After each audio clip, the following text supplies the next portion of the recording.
Arsenal or Spurs? Choose wisely. It's true. You don't realise what you got till it's gone. That has never been truer. So that and more coming up as myself and Angelina are still here for your Q&A. We may be in isolation, but we're still bringing you the content. Right. I'm going to start this week, actually, Angelina. So Harish Murugan has said, if the Euros were held this year, who do you think would have won? And by happening next year, does it make a difference of the winner? Oh, see, for me, I know that they weren't favourites, but I thought France were going to win it. I know with the Nations League, they've lost out, but it's not really that important, is it? You know, the big games, the big tournaments, they're doing so well. So I assumed that France would have kind of taken it. With the change and it now being next year, I have, and as an English person, you don't like to get too excited. As soon as you made that noise, I knew you were going to say England. I would say England, because I feel like another year for some of the younger players like Alexander-Arnold, Sancho, for them to kind of gel and get a little bit more international experience, although who knows if we'll be having enough friendlies for them to get international experience, who knows. But I feel like another year, I hate it because as an English person, you get so excited. But I've got a good feeling about it, yeah. I would actually tend to agree on the statements you made on England, but then also that goes for every other team. True. I feel like Germany, Spain, even Italy actually, so really good young players, all their players will be more experienced by next summer.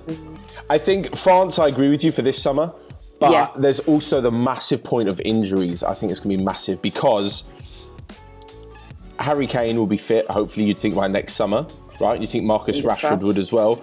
But by the same token, Ousmane Dembele could also be fit for France. Yeah. Nicolas Sula's a massive miss for Germany in centre half. He was going to miss this summer with a cruciate ligament injury, I think. So I think that kind of goes both ways. Yeah, I think France will be fuming about this because I think it would have been an easier win, shall we say, this summer. Right, your first question. This is from LPR Geddes, we'll go with. So, theoretically, and assuming Liverpool are awarded the title, if Liverpool hadn't lost against Watford and the season postponement occurred, would Liverpool 2019-2020 be considered invincibles and be awarded the Golden Premier Trophy? Someone asked this question the other day about if Real Madrid hadn't lost and Barca hadn't won, would Real Madrid be top? And I was like, yeah, they would have. Yeah. If Watford hadn't, it doesn't matter. Liverpool did lose. Watford did win. They're not invincible. The Golden Premier League trophy matters no more than a regular Premier League trophy does. Like, it's really not a big deal to become invincible. Surely most teams are just thinking about winning the Premier League and not thinking about not losing. Yeah, if buts and maybes? Not if whats and maybes.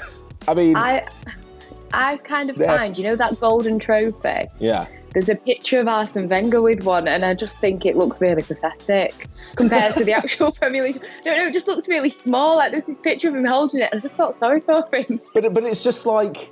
It's not really...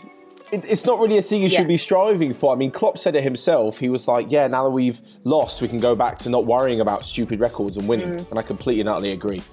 Yeah. Right, Blake Godby next up. Since most of Belgium's players in their golden age are in their 30s, do you think the Euros being pushed back a year will affect their chances to win?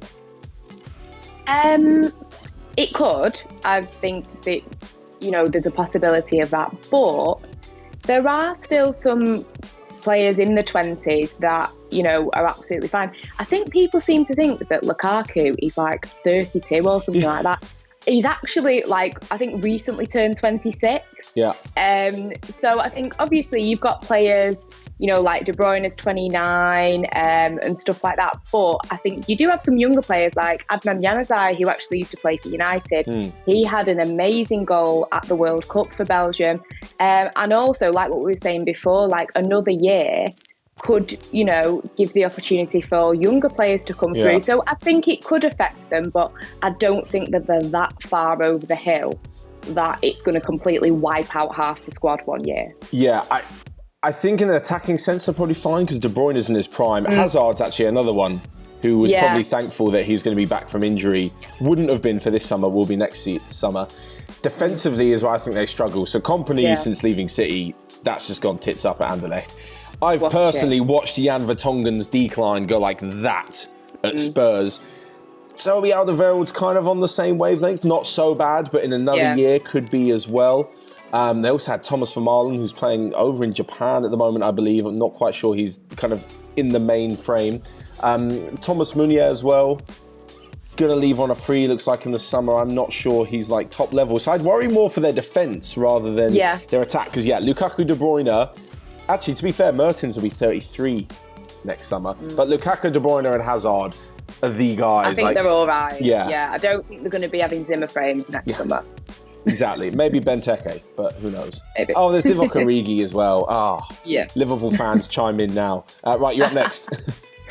Okay, so this is from, forgive me, Pushpraj Sinjnigai, we'll go with. So, should UEFA cancel all the competitions if coronavirus spreads in the upcoming weeks or months? I guess, like with everything, just play it by ear. Yeah. Because cancelling it massively kind of like in advance, it depends how far you're going to cancel. Yeah.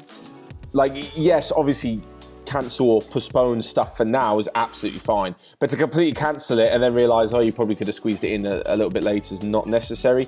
I wouldn't go ahead and cancel stuff. I'd postpone for as long as you need be. But yeah, cancelling maybe is a bit extreme. Yeah, I agree. I think we don't need to go that far yet. I think it's going to be maybe like the next couple of weeks. We'll see what happens with it all. Right, Henna Zafar next up. Do you think Isco could be the same Isco we all know from 2017? He's been in great form since the start of the year and will be a crucial player for Real Madrid for the remainder of the season, whenever the remainder of the season is. Yeah, whenever that is.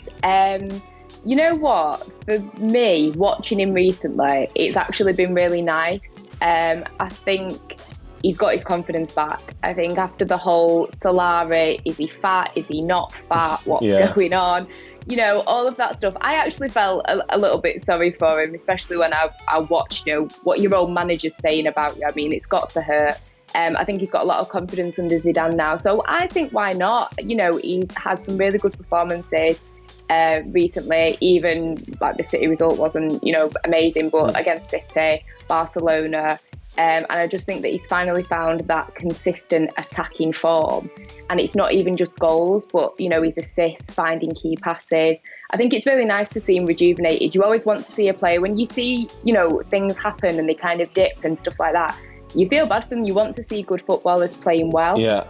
So for me, I think why not? I think if he continues being consistent, he doesn't get injured, depending when the rest of the season, happens, if he can finish off the rest of the season on a high, I think it'd be great for him. I think it would be good if he can finish the rest of the season, but from beyond that point, I just can't see him staying.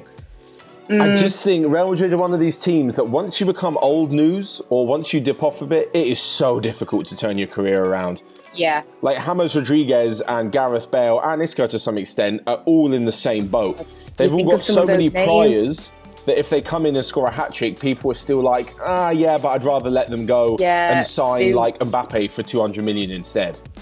They want the hotter, younger model, don't they, at Real Madrid? They are not interested in the old faithful that have been there through thick and thin. Exactly. Right, you're up next. Okay, so this is from Sharang Parek. So, if Manchester City get the ban, so they're not playing the Champions League, where do you see these players going? Okay. So, De Bruyne, Sterling, Bernardo Silva and Ederson. I'm not sure I could see them going to a specific club because I think they'd fit in at most clubs. Yeah. I'm struggling to think of a top club who wouldn't want them in their team or their squad, and B, anyone outside of those clubs that could then attract them. Like realistically, if you're leaving Manchester City, when you take into account the transfer fee, then you take into account you need to be playing in the Champions League and challenging for trophies, and then the wages that you want to be paid on top of that. When these guys leave, they're going to Barca, Madrid, at a stretch Liverpool, but I doubt it. Barca, Madrid, Bayern, Juventus, PSG. Yeah. Do you think that they'd all leave? Well, that's a different question. Yeah, I'm just thinking now. I wonder who's going to be loyal and stay. Yeah, I mean, it's a long time, 2 years, isn't it? None of them are sort of absolutely mental like Man City diehards who you'd say would stay through thick and thin. No. I guess they'd all leave if the opportunity came along. I'd say maybe De Bruyne would leave because to win the Champions League, he's the only one, as you said, he's 29 this year. The rest of them are 24, 25, 26. So they've got time, even if City aren't in it, to come back with City, because they'll still challenge at the top of the Premier League and, you know, more than likely get a Champions League spot for the first year they're eligible to be back. Where they go, I mean, yeah, I'd have to say Real or Barca for most of them, to be honest. Right, Sean Nambezi, if you were Coutinho, what would you do in the summer? Oh, Coutinho. What a mare. What a nightmare. I wonder, is he sat there watching Liverpool and just thinking, what was I thinking? Because I think I read somewhere that his reasons for leaving, he was like, it's not about the money or anything. I just want to play for Barcelona, live in Barcelona, blah, blah. It's like, so you wanted a bit of time in the sun in Barcelona and look what's happened. Like, you've missed out on everything. And he said something like, I want to win the Champions League. Yes. Oh, I'm sorry, but I would have hated to have been like his wife or something sat next to him whilst Liverpool were lifting that trophy. Oh, God. Oh, my God. But yeah, it's not worked out, has it? He's gone to Barcelona. It's not happening for him. He's been shipped over to Bayern. And if I was him, take whatever you're given and run. No, I'm joking. But I think if Bayern offered him something, if I was him, I would take it and just kind of get a fresh start. I know that there was rumours of him maybe returning to Liverpool. I don't know. I don't know how the fans would greet him. I'm not sure the fans I'll be honest. keen. I don't think they're going to be loving that. So yeah, if I was him, I would. If Bayern are offering something, I would take it and run. You take the permanent move. Yeah. Yeah, fair enough. Get a fresh start.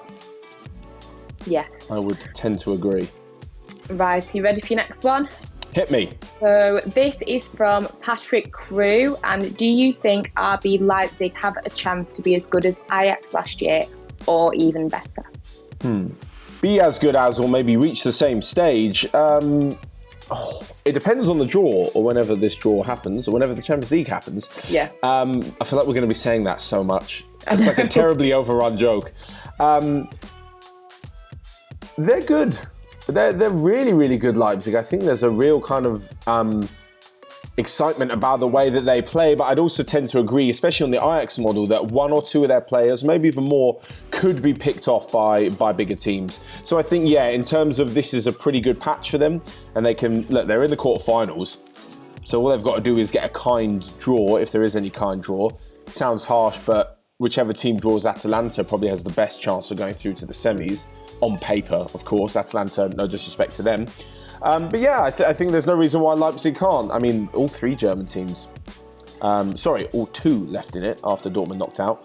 I think Leipzig and Bayern are pretty strong. And yeah, there's no reason why. It wouldn't be like a massive shock if Leipzig got there, apart from the fact it's their first time. But they would have deserved it on the pitch for sure.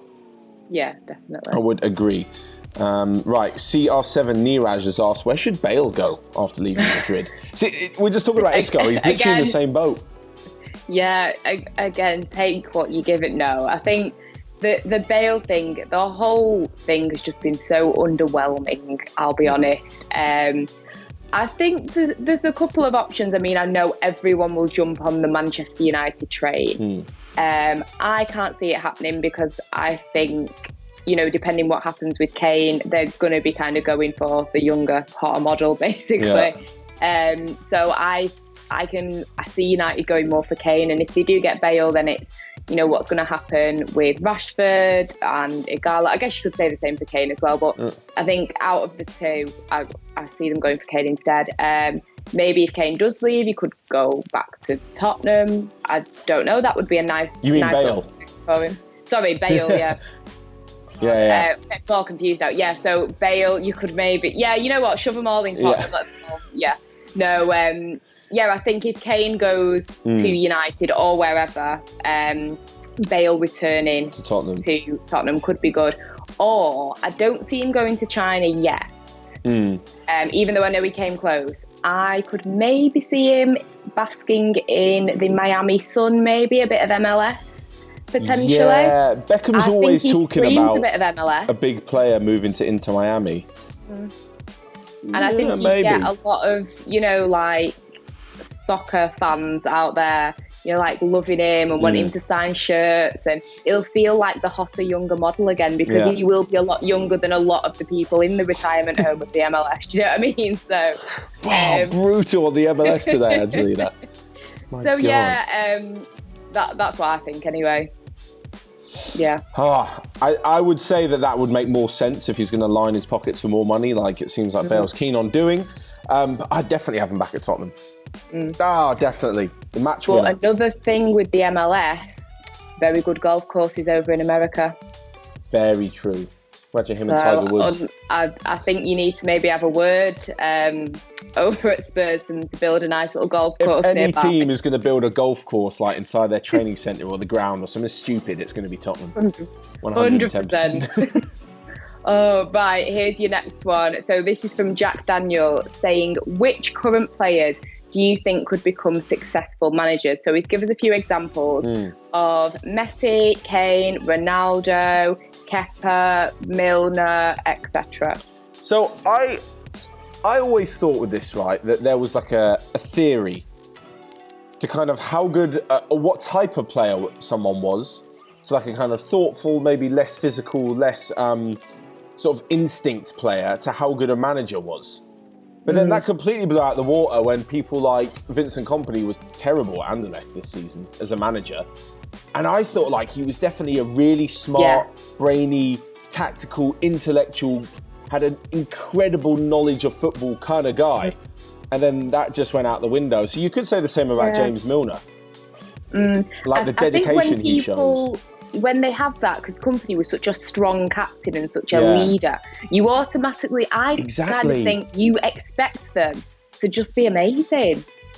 Exactly. The same thing with like Lampard, who's actually turned out to be pretty good. That kind of fits the mould. I'd get it. If you'd have said to me in Lampard's career, like he'll go on to be a leader and a manager, I'd be like, yeah, I can see that for sure. With maybe one or two others, I'm not. The most bizarre one for me is Nuno Espirito Santo in charge at Wolves. Was like the goalkeeper at Porto. I don't know why there's something so odd about seeing him as a keeper and then imagining. I just don't know why. Yeah, honestly, I'm with you. Anyone out there, let us know any other keepers that are managers.